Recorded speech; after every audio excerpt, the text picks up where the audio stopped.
अस्सलाम वालेकुम। उम्मीद आप सब खैरियत से होंगे। चैप्टर नंबर 10 हमारे पास बायो के अंदर गैसियस एक्सचेंज वाला हम पढ़ रहे थे। इसके अंदर आज का जो हमारे पास टॉपिक है ये है गैसियस एक्सचेंज इन ह्यूमन, के इंसानों के अंदर गैसेस का तबादला कैसे होता है। ये आज का हमारे पास टॉपिक है।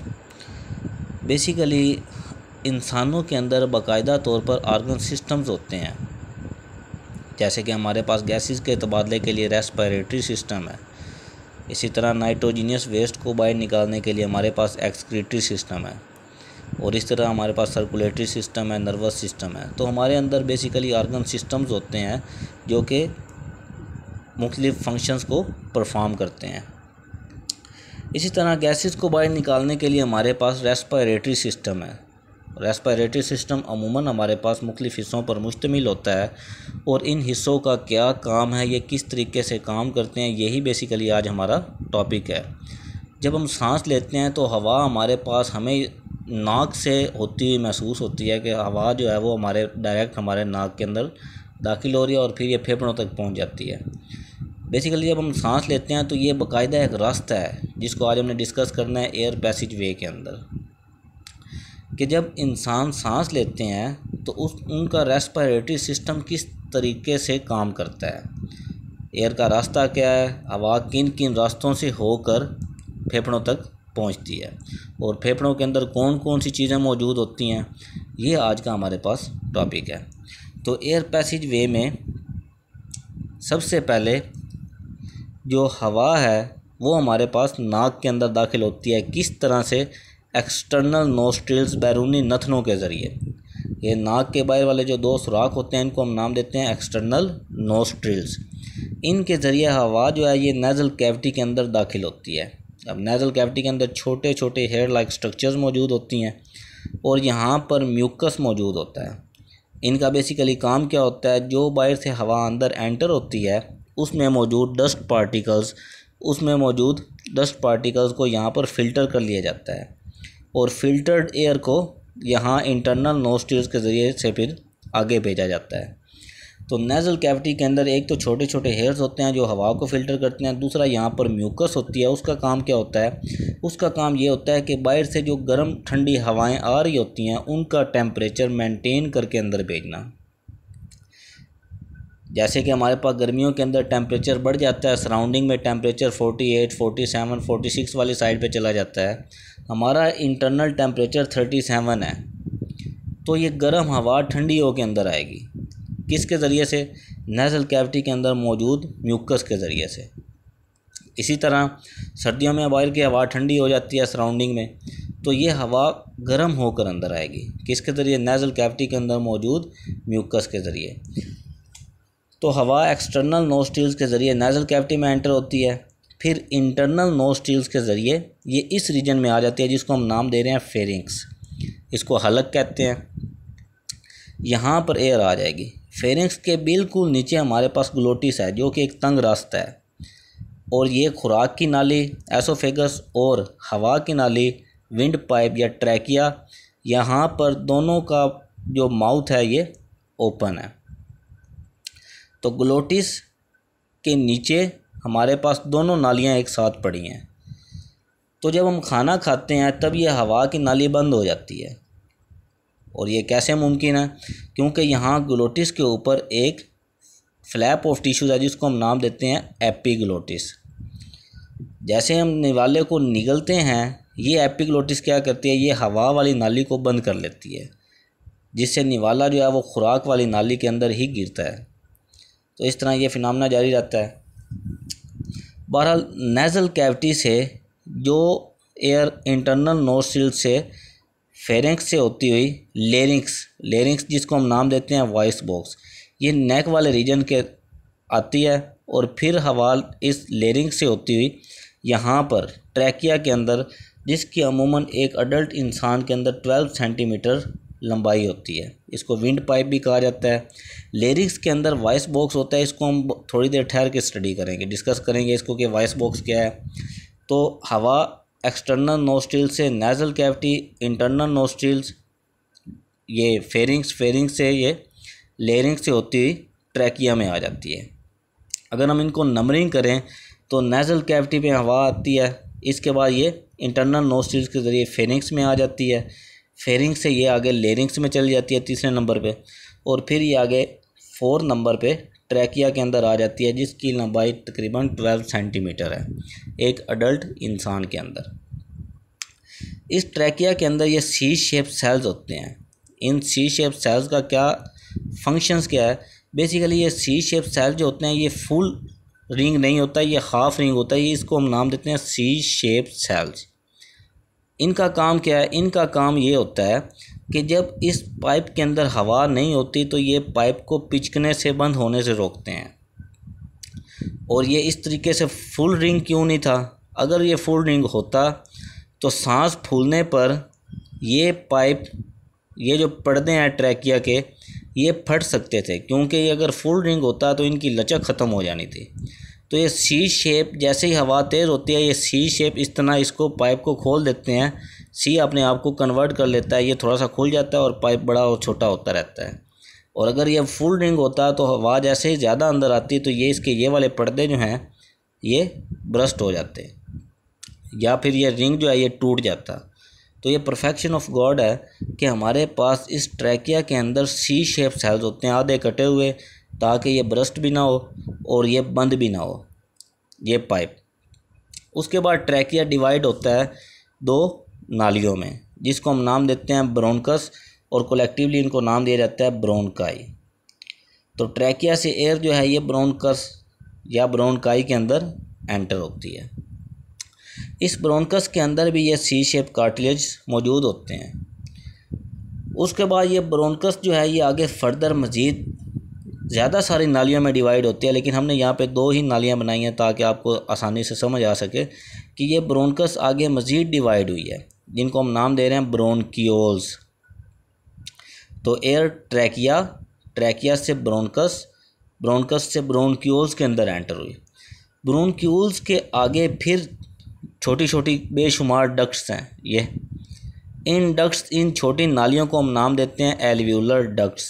तो एयर ब्रोंकियोल्स से आगे एल्वियोलर डक्ट के अंदर एंटर होती है।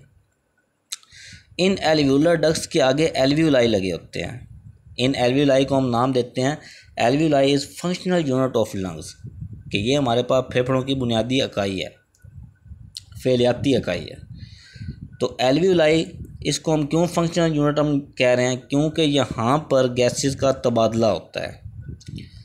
ये जो एयर अंदर आई है इसके अंदर मौजूद ऑक्सीजन जो है ये जैसे ही एल्वियोलाई में जाएगी, एल्वियोलाई फूलेंगे और यहाँ से ऑक्सीजन ब्लड को दे दी जाएगी, और ब्लड के अंदर जो कार्बन डाइऑक्साइड मौजूद है वो इन फेफड़ों को वापस कर दी जाएगी, फेफड़ों को दे दी जाएगी।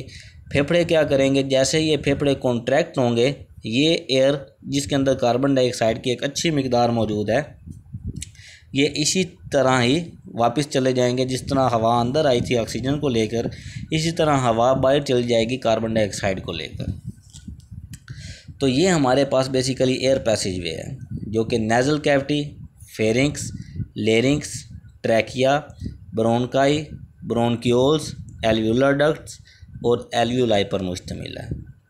ये हमारे पास है ह्यूमन रेस्पिरेटरी सिस्टम। इंसान का सांस लेने का निज़ाम जो है ये नेज़ल कैविटी, जिसका फंक्शन मैंने आपको बताया कि ये हवा को फ़िल्टर भी करती है और इसको बॉडी टेम्परेचर के हिसाब से डालती भी है। उसके बाद हवा को भेज देती है फेरेंक्स वाले रीजन में, जिसको हम नाम देते हैं हलक। फेरेंक्स जैसे ही ख़त्म होता है ग्लोटिस शुरू हो जाता है। ये एक तंग रास्ता है जहाँ पर दोनों नालियाँ पड़ी होती हैं, खुराक की भी और हवा की नाली भी। ग्लोटिस को एपिग्लोटिस के ज़रिए खुराक को डायरेक्शन मिलती है कि वो खुराक की नाली में ही गिरे, और हवा जो है वो हवा वाली नाली में विंड पाइप के अंदर ही जाती है। तो ये एपिग्लोटिस जो है वो रहनुमाई करती है। जैसे ही हम खुराक को निगलने लगते हैं तो एपिग्लोटिस क्या करती है? वो हवा वाली नाली को बंद कर देती है। ठीक है, इसका बाकायदा एक मैकानिज़म होता है।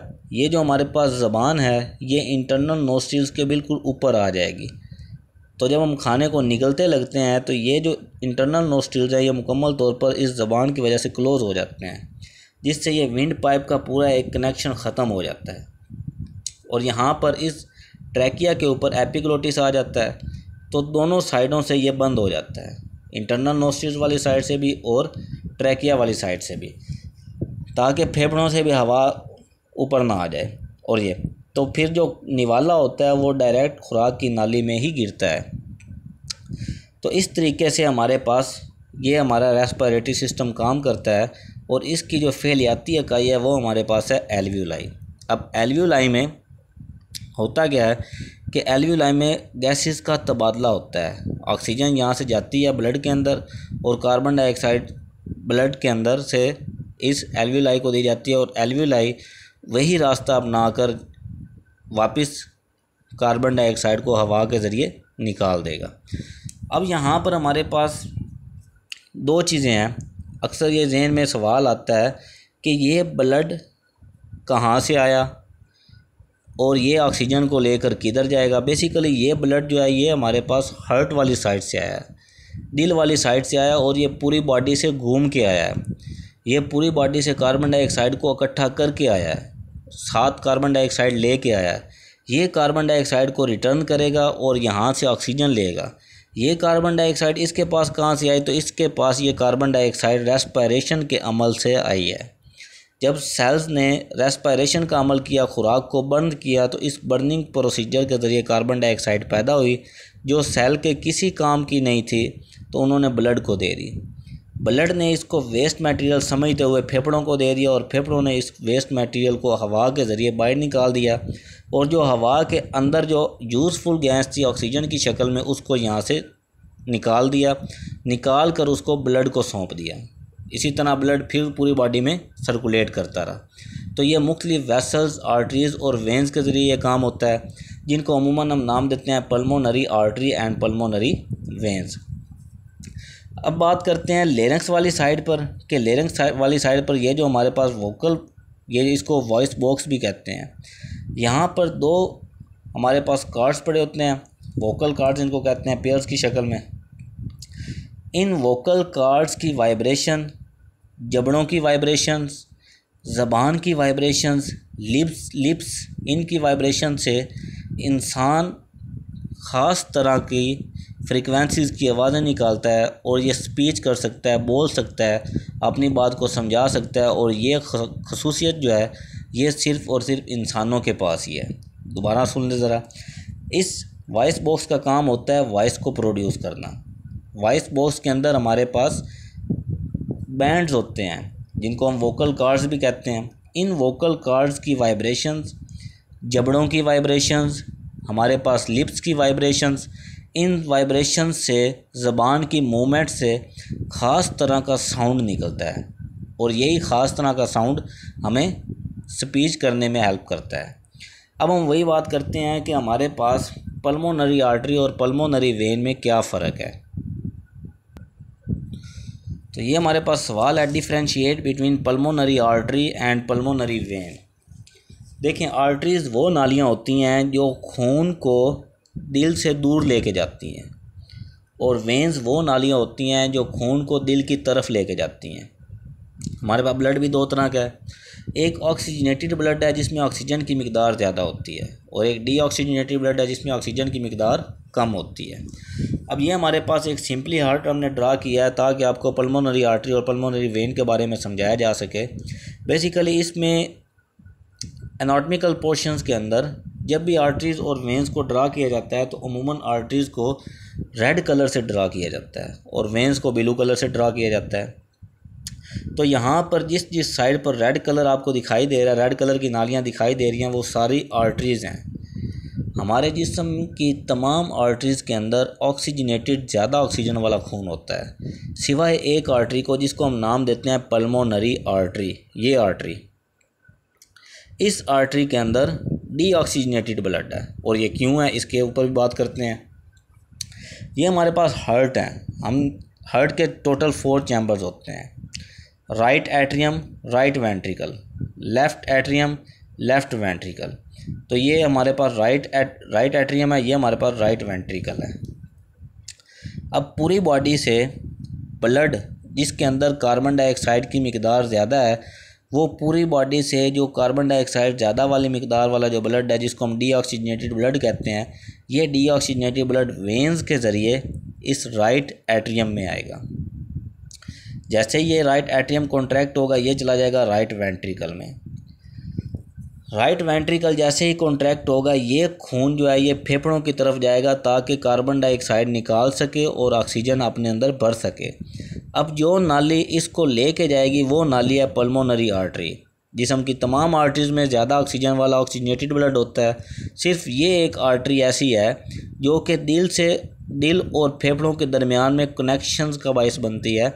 इसके अंदर डीऑक्सीजनेटेड ब्लड होता है। तो ये अक्सर सवाल आ जाता है, डिफ्रेंशिएट बिटवीन पल्मोनरी आर्टरी और pulmonary vein, which type of blood exist in pulmonary artery. तो ये हमारे पास कौन सा होता है, डीऑक्सीजनेटेड ब्लड होता है जो पल्मोनरी आर्टरी के अंदर मौजूद होता है। तो ये कार्बन डाइऑक्साइड लेकर आएगा ब्लड और आकर इस सारी कार्बन डाइऑक्साइड को फेफड़ों के हवाले कर देगा।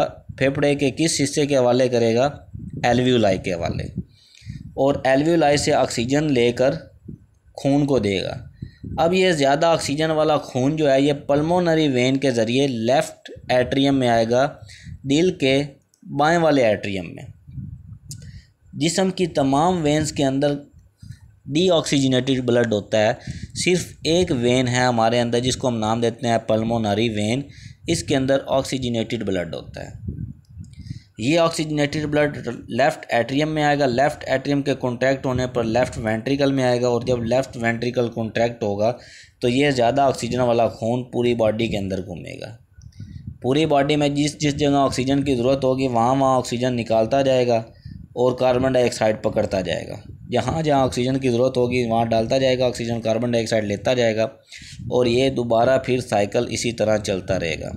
तो ब्लड साफ़ होने के लिए फेफड़ों की तरफ जाता है राइट वेंट्रिकल से, ताकि कार्बन डाइऑक्साइड निकाल सके, ऑक्सीजन अपने अंदर भर सके, और फिर ये लेफ़्ट एट्रियम में आ जाता है और लेफ़्ट वेंट्रिकल में आ जाता है।